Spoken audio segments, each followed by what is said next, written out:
আজ আমি তোমাকে হযরত মুহাম্মদ সাল্লাল্লাহু আলাইহি ওয়াসাল্লামের আরো একটি মুজিজা বলবো। সত্যি কি তাই? বলুন, আমার শুনতে অনেক ভালো লাগে। জি, আমি বলি, তুমি মনোযোগ দিয়ে শোনো। বলুন, আমি মনোযোগ দিয়ে শুনব। হযরত মুহাম্মদ মুস্তাফা সাল্লাল্লাহু আলাইহি ওয়াসাল্লাম ভূমিষ্ঠ হওয়ার পূর্বে তার মাতা আমেনা খাতুন স্বপ্নে দেখিলেন একজন বুজুর্গ ব্যক্তি তাহাকে সম্বোধন করিয়া বলিতেছে। কি বলিল?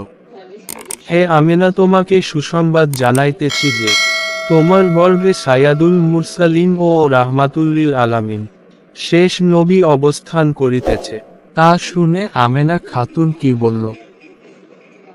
তিনি ভূমিষ্ঠ হইলে তাহার নাম রাখিবে মুহাম্মদ। তৌরাত ও ইনজিল কিতাবে ইহার নাম আহমদ বলিয়া উল্লিখিত আছে। অনেক মজার ঘটনা। আসলে আমার শুনতে অনেক ভালো লাগছে।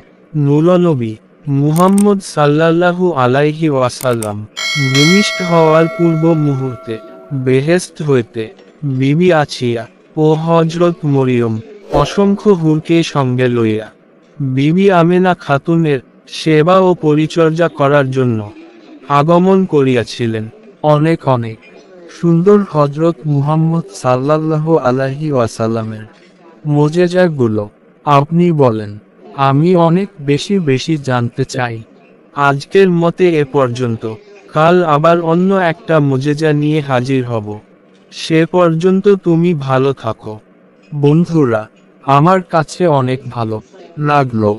আপনাদের কেমন লাগলো তা জানাবে এবং অন্যকে শোনার সুযোগ করে দিবে শেয়ারের মাধ্যমে।